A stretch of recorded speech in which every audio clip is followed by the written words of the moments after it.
The rain was merciless that night, drumming against rooftops and tearing through the empty streets.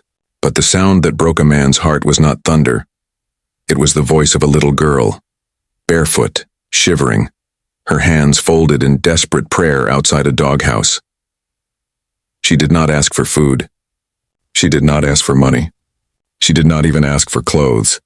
Her trembling lips whispered words no child should ever have to speak. Please, just let me sleep here for tonight. Otherwise I will freeze to death. I have no one in this world. No mother, no father, no one. Lightning cracked across the sky as if heaven itself was listening. The mansion's guards exchanged mocking looks. A doghouse? One of them scoffed. That's what she's begging for? Not coins, not bread, but a dog's shelter. They laughed, but the girl didn't move.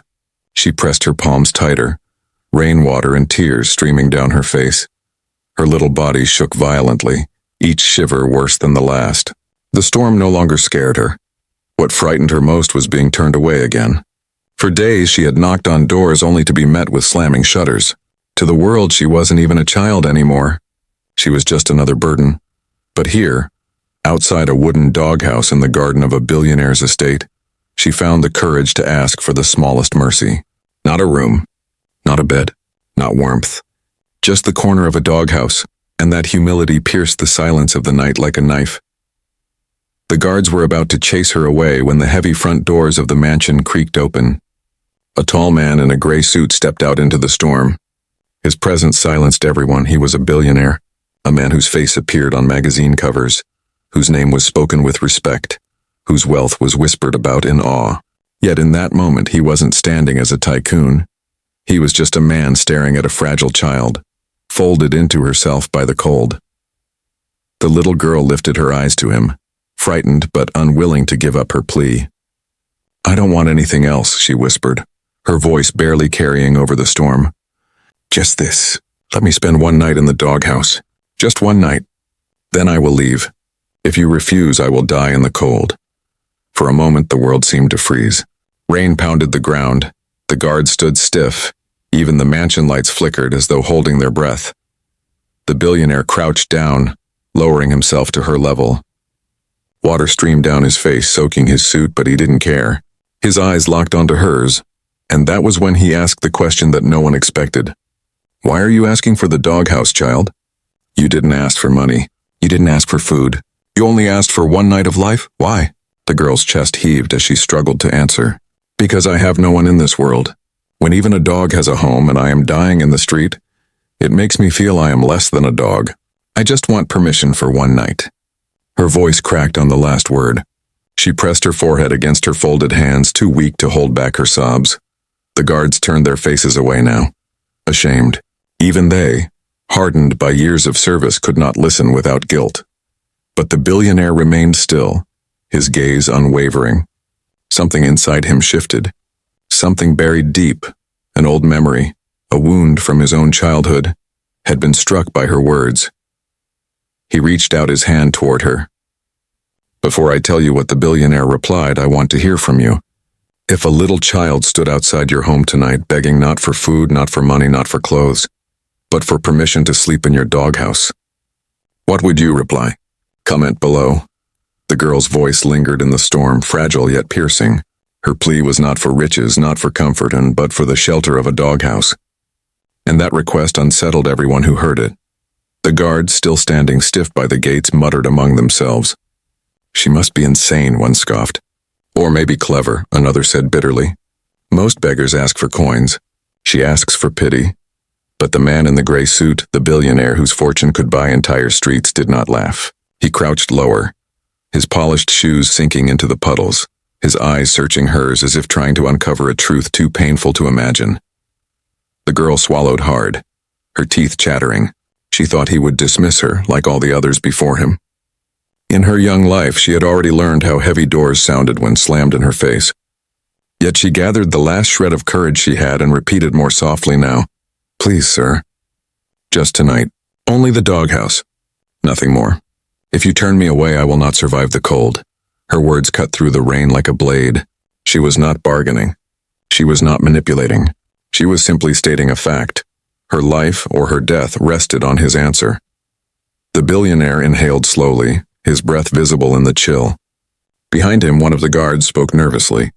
"Sir, should we remove her? It doesn't look good, a child like that near your property." The man turned his head slightly, his sharp eyes silencing the guard without a single word. The mansion lights glowed behind him, casting his tall frame into a silhouette against the storm. He looked back at the girl. "Why a doghouse?" he asked again, his voice steady, rich and deep. The child's lips trembled as she explained, "Because even a dog is allowed to have a home. Even a dog can sleep safely out of the rain. I only want what they have. One night. Just one night of peace." Her words carried the weight of centuries of sorrow. For the first time, the laughter stopped. Even the rain seemed to quiet around her. The billionaire's jaw clenched.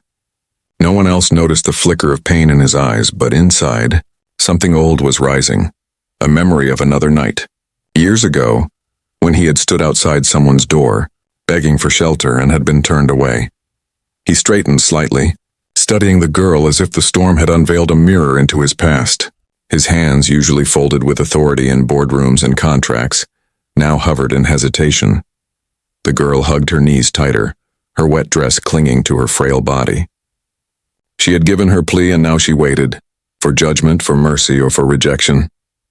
Her shoulders shook, but her eyes still carried a tiny flicker of hope. The guards shifted uncomfortably, unsure of what their employer would do. It was madness, they thought, to waste even a second on a child who had nothing to offer. But they could not deny the weight in the air, the sense that something bigger than them was unfolding. Finally, the billionaire moved. He lowered his hand closer to her, palm open, steady against the storm. His voice was low but firm, carrying not just authority but something else, something warmer. "Stand up, child," he said. The girl looked at his hand in disbelief. She did not understand. Was he offering to pull her up, or to push her away? Her voice cracked. I don't want to be a burden. I don't belong inside. Just the doghouse."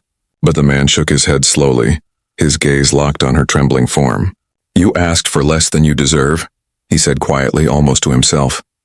"And that is why this moment matters." The storm raged louder as though urging the decision. The guards leaned forward, watching closely. The girl's eyes widened, her breath caught in her throat. And then, in the middle of the rain, in front of his stunned staff, the billionaire spoke the words that would shock them all. "You will not sleep in the doghouse tonight."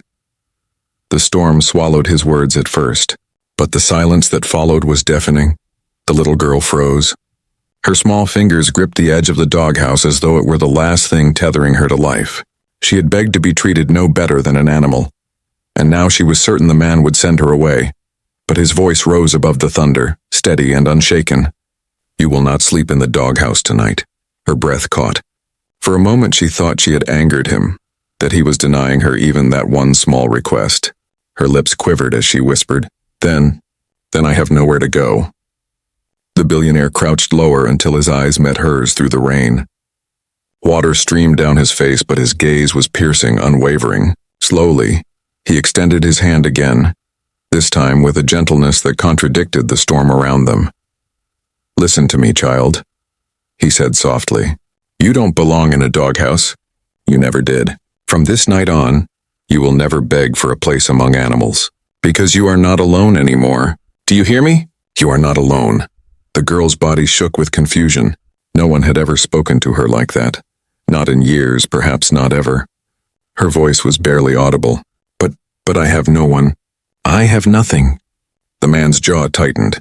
For years, the world had known him as ruthless in business, a master of negotiation, a tycoon who never gave second chances. Yet here, kneeling in the rain before a trembling child, his voice cracked with something raw, something unguarded. "Then from this night forward," he said firmly, "you have me. I will be everything you thought you lost. You asked for a doghouse, but I will give you a home. You asked for one night, but I will give you a lifetime. From now on, you are my daughter." The words struck like lightning, not just for the girl, but for everyone watching.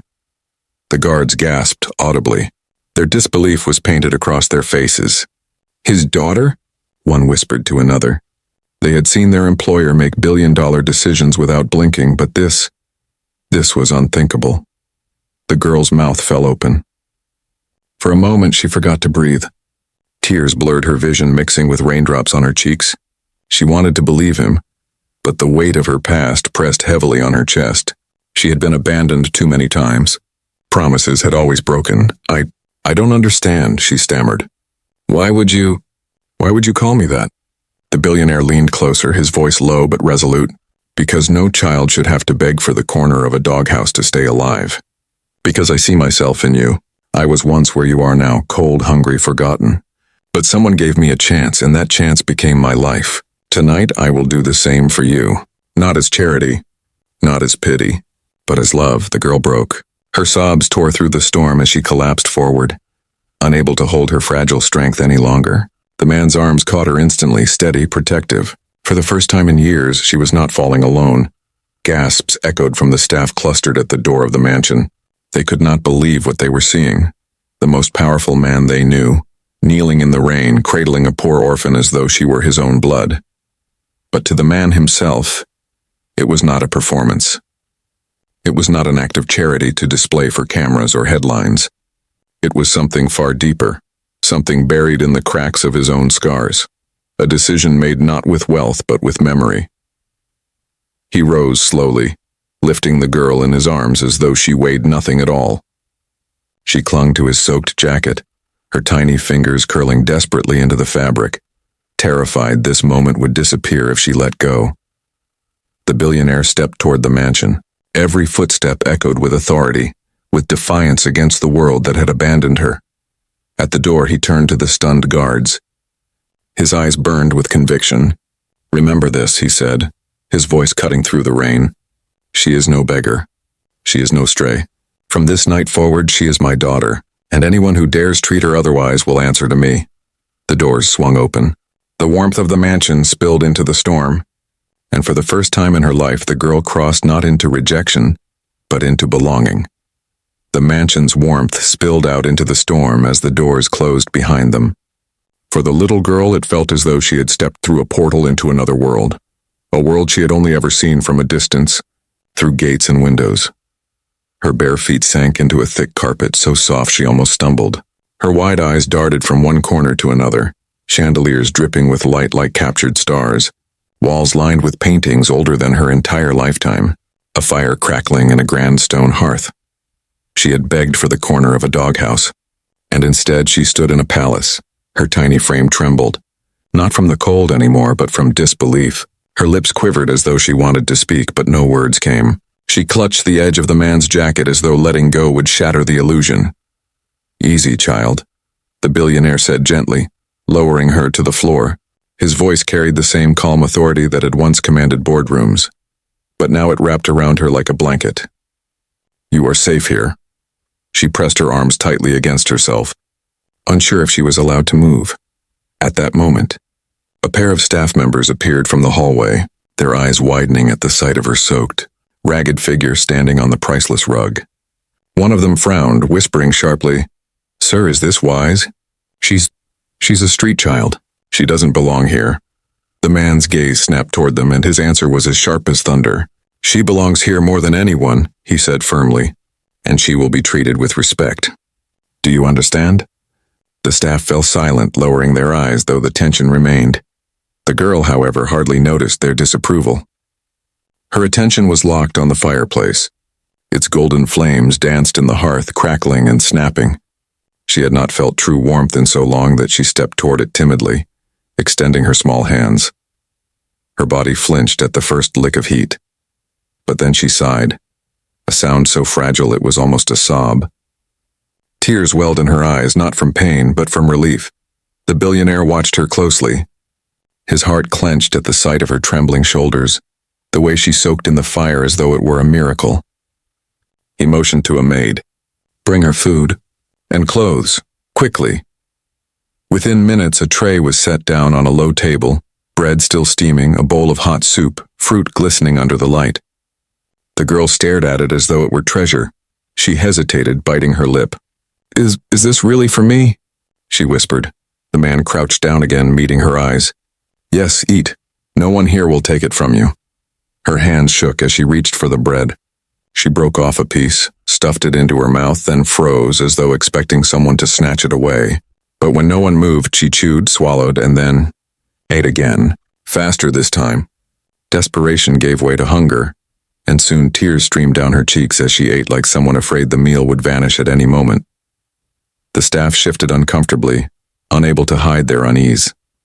To them she was dirt in a world of gold, but to the billionaire she was something far greater. Slowly, he murmured, placing a steady hand on her shoulder. "The food isn't going anywhere. Neither are you." She froze at his words. Slowly, her frantic movements softened. She chewed, swallowed, and for the first time in years ate like a child again, not a beggar. When she had finished, she wiped her mouth with her sleeve, embarrassed. "Thank you," she whispered, her voice breaking. "I didn't think anyone would ever." Her words faded into a sob. The billionaire's chest tightened. He reached into his pocket, pulling out a white handkerchief, and handed it to her. "In this house, you don't need to thank me for surviving. You are not a guest. You are family." She clutched the cloth in her hands, staring at it as though it were a crown. Family. The word echoed in her mind like a bell, heavy and strange. She had not heard it in so long that she almost forgot what it meant. Later, she was given a change of clothes. A soft dress, far too big for her, but warm and dry. When she slipped it on, her reflection in the tall mirror startled her. She barely recognized herself. For a moment, she smiled. And then, just as quickly, she looked away, ashamed. "Don't hide from yourself," the billionaire said, appearing behind her reflection. His voice was steady. "You deserve to see what hope looks like." Her throat tightened. She had begged only for a doghouse. Instead, she was given fire, food, clothes, dignity. But more than anything, she was given a word. Daughter. And though she didn't know if she could truly believe it yet, the warmth in his eyes told her it wasn't just a promise, it was a vow. The girl sat near the fire, her new dress hanging loosely on her small frame, her eyes heavy with exhaustion. Yet no matter how warm the room was, there was still a lingering tremble in her, the kind that no blanket could cure. The billionaire noticed. He had seen the look before, not in others, but in the mirror of his own childhood. He took a seat across from her, not at the head of the grand table where he usually commanded dinners, but in a simple chair, close enough to see her tears drying on her cheeks. For a moment he said nothing, letting the silence speak. Then, in a voice lower than she had ever heard him use, he began, "You think you are alone in this world," he said. "But I know that loneliness. I have lived it." The girl blinked, confused. To her, he was untouchable, a man whose very shoes were worth more than she had seen in her life. Yet his eyes, heavy with memory, told another story. He leaned forward, clasping his hands. "When I was your age, I knocked on doors too. Not for riches, not for favors, just for a night out of the rain. I begged like you did tonight. And do you know what I heard?" His voice cracked slightly, but he did not turn away. "I heard laughter, doors slamming, whispers calling me worthless. I slept in the mud outside a barn that night, and in that moment I swore that if I ever had power, I would never let a child feel what I felt." The fire snapped loudly, filling the silence. The girl's lips parted, but she couldn't find words. "I was hungry. I was forgotten," he continued. "But I carried those nights like fire inside me. They built me into who I am. People see my wealth now, but they don't see the boy who went to sleep shivering, praying that morning would come." His gaze locked on hers, steady and unflinching. "So when you stood outside and asked not for gold, not for clothes, not even for food, but for the corner of a doghouse, I saw myself again. And I knew I could not stay silent."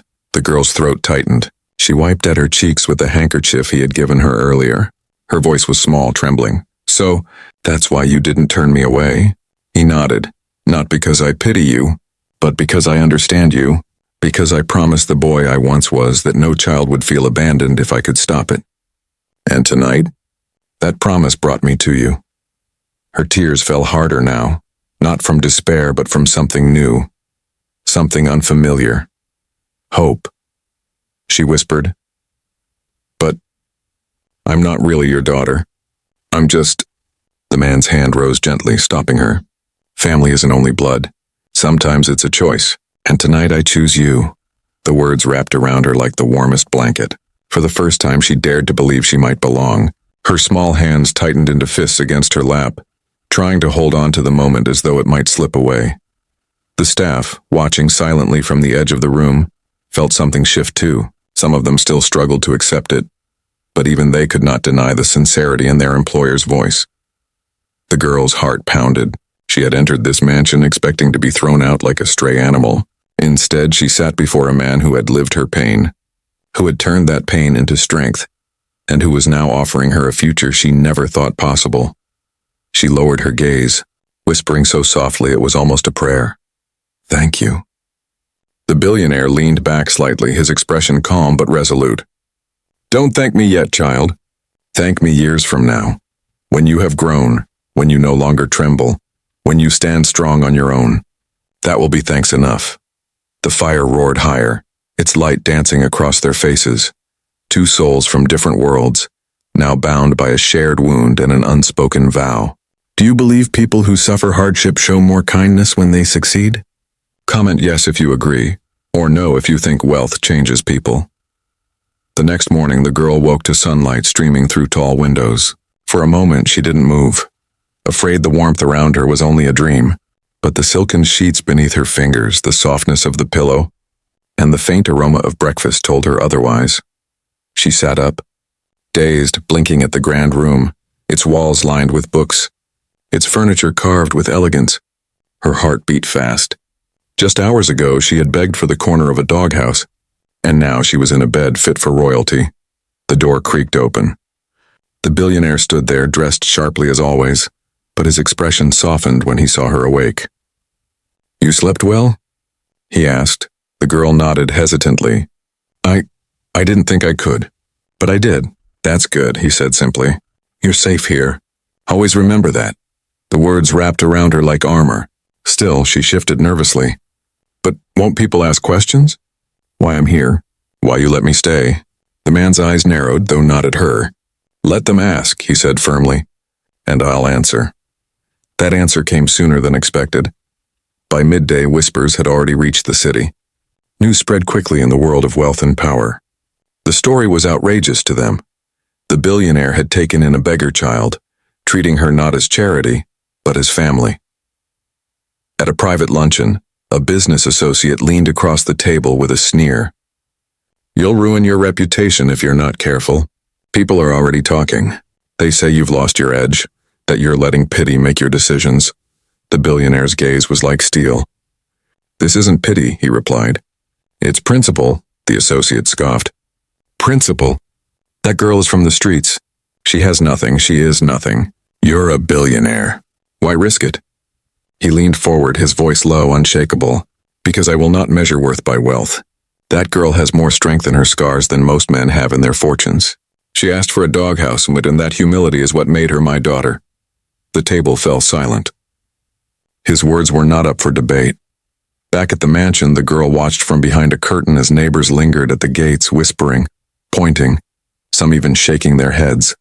She tugged at the hem of her dress nervously. They don't want me here," she whispered. The billionaire appeared behind her, resting a steady hand on her shoulder. "Do you know what I hear when they talk?" he asked. She looked up at him, confused. "I hear fear," he said. "Fear of a world where love does not care about status. Fear of a man who does not bend to them. And most of all, fear of a child who proves that dignity is not bought but given." Her eyes widened, a spark lighting within her. "You are not their shame," he said firmly. "You are my pride." The word struck deep. She pressed her lips together, fighting back tears. For so long, shame had been her constant companion. But here in this house, she was told she was something more. Days passed.